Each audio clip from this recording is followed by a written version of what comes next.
What's up, Voiceflow? I know you probably have hundreds of submissions to review, so I'm not going to waste your time. 15 minutes, let's go. So what I've built here is a job application screener with a three-step process. First, it will screen your CV. Then, it will do an outbound phone screening interview with successful candidates who pass the CV screening round. And finally, it will book a second interview for successful candidates who pass the phone screening round, all in one system. So what problem is this system solving? Well, 3 problems. First problem, it helps save most companies 17 hours of CV screening time per job position. Assuming that 1,000 people applied, it takes on average around 1 minute to actually read the CV, and 1,000 people, that would mean 1,000 minutes, approximately 17 hours. And it's only going to get higher with more applicants applying for the role. Because of that, a lot of companies actually use the 7-second rule, meaning that they only use 7 seconds to skim the CV. Well, the obvious downside of that is obviously some roles actually require some more nuanced thinking whether a candidate is actually qualified or not just based on their education or their university name, etc. So with the AI solutions, not only does it save time, it also doesn't sacrifice quality because the AI will go on and read the entire CV. So you can have the best of both worlds.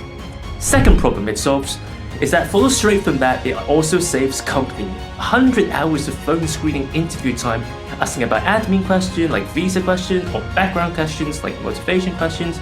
Assuming a 30% CV pass rate, so using a 1,000 people example, 300 people would pass, and assuming each call takes 20 minutes, that would be around 100 hours in total. Not only that, the AI system that I built will be able to actually score the candidate's response, give it a score, and also give its reasoning, and it all saved in an external database.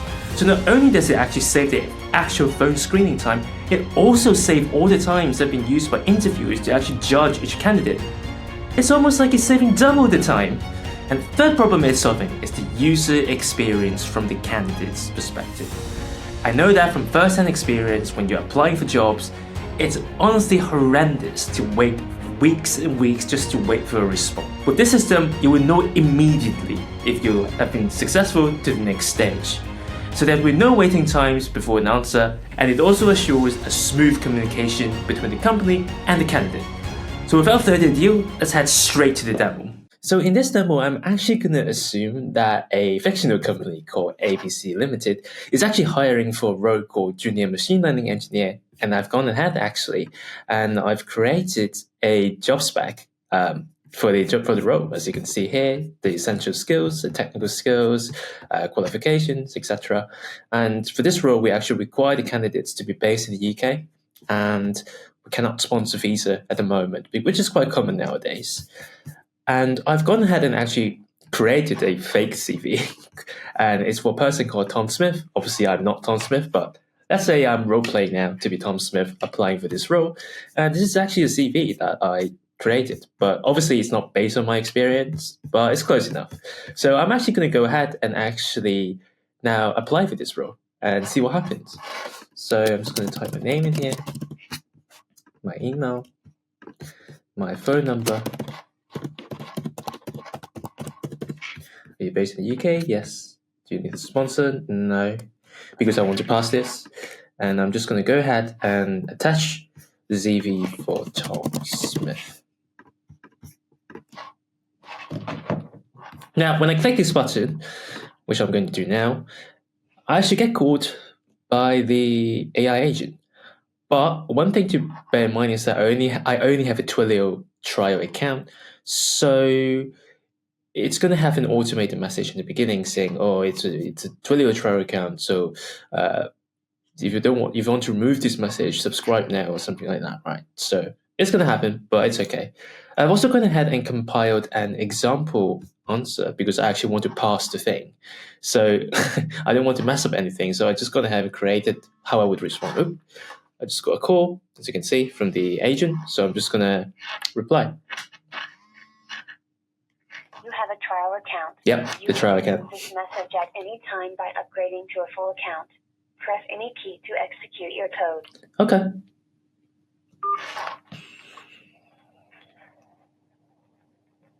Hi, this is Lily from ABC.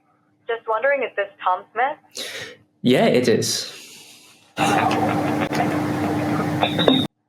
Hey, we're calling because you applied for the junior machine learning engineer role with us. Are you free now to have a chat? Yeah, for sure. Yeah.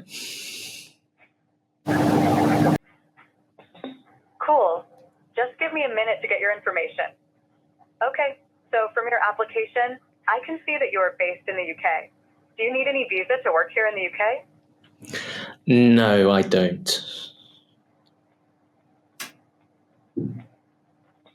Fantastic.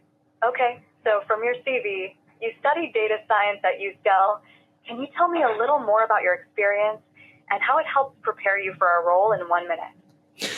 Yeah, for sure. So I guess like during my educational experiences when I was doing my data science masters, I actually focused heavily on machine learning topics, statistical modeling, and also some data analysis modules that involve SQL-based database management. So as an example, I actually did a uni project where we were given the tasks to predict customer churn using Python and its own sklearn and pandas library, which is heavily machine learning related. So in that project, we actually did a lot of real-world data cleaning, some feature engineering, and we try iterating on different machine learning models, mostly predictive models, to try to improve its accuracy. And at the same time, we also did some courses on data mining and some courses on statistical analysis. So on that side of things, I'm also covered because we've been through some of the more technical and theoretical concepts of that. So all in all, I think that these experiences really teach me how to do complex problem solving and actually able to collaborate with my other schoolmates to actually work on this project together, which gives me valuable skills that can be translated into this role.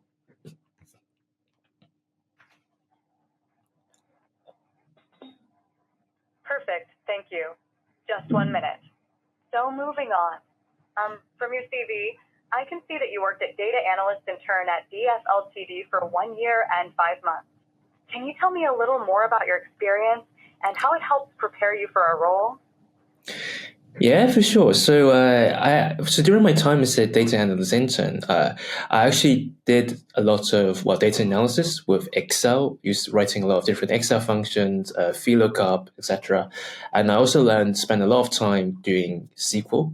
We import a lot of different SQL scripts. So my main role is to actually check and validate those SQL scripts that they're running correctly and adjust the variables accordingly.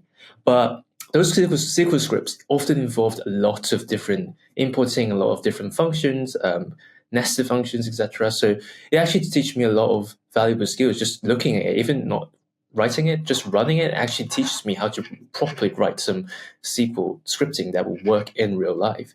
And there's also another project that I did where I analyzed customer behavior for a retail client, where I have to do the data cleaning, feature engineering, and actually train a predictive model using machine learning to improve its sales forecasting accuracy. I also get a chance to actually work with different teams in my old company to actually try to translate those business needs to technical solutions. And I get to actually explain the technical solutions to non-technical stakeholders. So I guess this is where the communication skills really help me. And I think it's something that I can translate well into the role.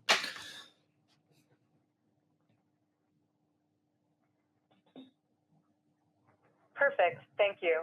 Just 1 minute. Okay, just one final question. What interests you to apply for the role? So I'm quite excited about this role because I've always been passionate about turning data into actionable insights, and I think from the description, like the role at ABC actually focused a lot on solving complex problems for Fortune 500 clients, and it's something that was really aligned perfectly with me. In my previous work, I often thrived in really fast-paced environments where I have to balance, like, as you know, technical rigor with communication skills, as I mentioned, explaining it to non-technical stakeholders. So I'm really eager to actually apply that same problem-solving skills from what I did from last time to now. So it actually allows me to actually work on projects that directly influence the business outcome. So this is actually why I kind of apply for this role.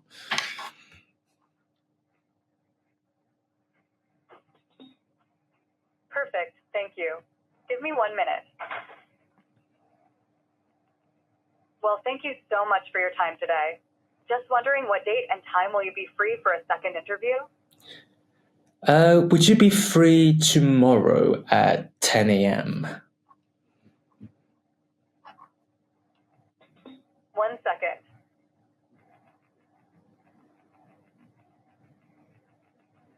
all booked for you. Thank you so much for your time today. Have a wonderful day. Bye now. Bye. So as you can see, I passed the interview, and it books an interview for me. And also, if you go back to the AirTag board, it actually shows me the every details, how I did for each question, the scoring, the reasoning, etc. For each question. So I got a 3.50 overall, and the response like technical detail, which is correct. And then you got a final reason, and then you also got the status, which is second interview. And now if I gone ahead and go to my organizer email, I know this is not formatted properly right now, but the idea is that this is kind of candidate report, basically saying that what my strengths and weaknesses are. So you can see the weaknesses. Well, the candidate has the transcript does not mention experience with deploying model in a production environment, right? Depth in relevant tools. The conversation does not provide specific details about any advanced machine learning experience with deploying models in production environment. And things to look out for in the next interview is like model deployment experience, which is the humans going to explore more a little bit more, and also explore their knowledge and experience with deploying machine learning models, right? So teamwork and collaboration, handling pressure, etc. So these are the things that the interviewers kind of know what to look out for in the next interview. Again, I know this is not formatted properly, but I can just put this in the PDF or something. But this is just a demo, just to show you that what it can do behind the scenes. And yeah, so let's actually jump ahead and let me explain what it does. Okay, so you guys might be wondering, well, how does it all work? Well, I'm going to explain very briefly what's going to work. So if we go to the first thing is obviously a CV screener. So what happened actually is if you look at, we actually have a make.com workflow. So I basically set up a webhook in this Google form. So basically whenever a form is submitted, it triggers the webhook and then it goes to Google Sheet. I basically save all of the contact information that you see in the Google form. All of these information is being saved in a Google Sheet. And the unique identifier in this case will be the phone number because each candidate will have a different phone number. And I'm just going to search the rows of the corresponding candidate that has the phone number that the form just submitted. It basically goes through a match parser and in order to extract the PDF file, because remember, this is extracting the corresponding candidate row. But it basically also, when I upload the CV, it's basically saved in a Google spreadsheet where the file link, the PDF file, it's actually saved in there. It goes through a test parser in order to extract the PDF and the PDF link, and then it will download the PDF file, which is the CV of the candidate. And then the CV will then be uploaded to OpenAI into a vector store, and then it will go through an assistant. You will basically ask the GPT model to basically evaluate the candidate, whether they're qualified or not, based on their CV and the job spec that I created. And well, first of all, by the way, because remember how I mentioned that the candidate must be based in the UK and they don't need sponsor, they don't need visa sponsor in order to get the job. Well, if the candidate does click, they need a visa to sponsor, we will basically automatically reject them and send a rejection email. The same here. If for some reason it doesn't pass the CV screener, basically the AI thinks that the candidate is not qualified based on the job spec that we give them, well, then we send a rejection email. But if it does pass, then we actually now transfer the CV knowledge base into the Voiceflow knowledge base. And once it's done, it will then activate the Voiceflow outbound API call. So this will basically activate the Voiceflow outbound API call, and it will call me up, which is what happened. Now, let's jump to Voiceflow. Now, within Voiceflow, it might look like a lot of workflows, but it's actually quite similar to each other. So what happened essentially is that, first of all, once you get the number, you extract the phone number. And what happened when I upload the CV, remember during this HTTP step, when I upload the CV to the knowledge base, what happens here is that we actually use the tag system using the phone number of each candidate. So because each number is unique, so this way the AI will always refer to the right CV. So like, for example, Tom Smith will always refer to Tom Smith's CV. If my name is, let's say, Joe, the AI will always refer to Joe's CV only because I've included a tag specifically for that candidate number during when I upload the document into Voiceflow knowledge base. So this way, the Voiceflow will always retrieve the corresponding CV based on the tag system. So I extract the name and the email, and basically I then also extract based on the CV. I extract all the relevant chunks that are related to the work experience, and extract all the relevant chunks that are related to the education. So Voiceflow now knows what the educational background is of this candidate and the work experience of this candidate. It saves down in some variable, and then it basically goes to goes to the first question, which is reaffirming that they do not require a visa, sponsor visa, right? Then it goes to the second question, which is where the main bulk happens. So basically, we ask them based on their CV, you studied at the variable education, which in this case, the education will be the university and the subject that they studied, as you have heard from the demo. And based on how the candidate responds, the AI will give out different response. So either the candidate actually understands the question and respond to the question, or the candidate is a little bit confused and he actually doesn't understand or doesn't listen quite the question, or the question is completely off topic. Based on these different responses, we then trigger different responses from the AI. But let's assume the candidate actually answered the question. Now, this is where the magic happens. Remember I told you we have an ideal candidate profile? Well, I actually upload an ideal candidate profile into the Voiceflow knowledge base. Now, this is basically what the perfect candidate of this role would look like. And the AI I basically instruct the AI, okay, so this is what the this is basically what the ideal candidate would look like. I want to then extract what the educational background of an ideal candidate will look like. And once I retrieve the relevant chunks, I then use these chunks and compare to the candidate's existing educational background chunks. So, because remember in the main menu, we went ahead and extract the education chunks, right, of the candidate. So now we extract the education chunks of the ideal candidate profile. We then compare the two chunks using an AI step, and based on that to see how close candidates to the perfect candidate. And based on that similarity, it will give out a score, as you can see here, and it will give out its reasoning behind the score, all saved in the variables. All this step is then repeated for the next questions, which is related to work experience, and also repeated for motivation question. Now, because it's asked three questions, the first question is just asking if they need a visa or not. So realistically, there's only really three questions. And based on those three questions, then I then instruct the AI to basically, okay, based on their responses so far, can you compute a final score to determine if they pass or fail, right? So I set a threshold so that its scoring is from 1 to 5.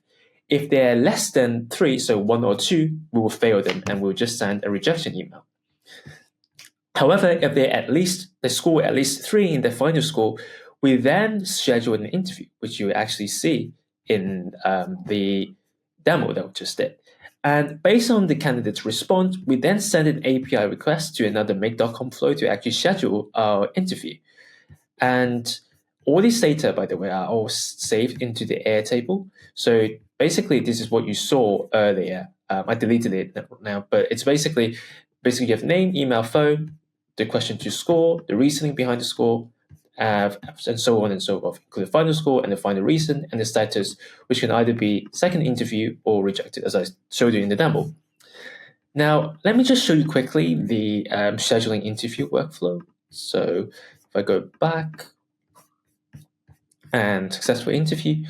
So if the candidate actually passed the interview, then it will basically schedule past this first interview, we schedule a second interview based on the candidate's answer, right? When are they available? And based on that, we're going to look into cal.com and see if there are any slots available during that time. If there is, we're going to go ahead and book the appointment in Google Calendar. As you can see, let me just show you quickly. In the demo, I said tomorrow at 10 a.m. Today is 4th of March. Tomorrow is 5th of March at 10 a.m. Technical interview with ABC. So they're basically gone ahead and bookmarked it in my Google Calendar.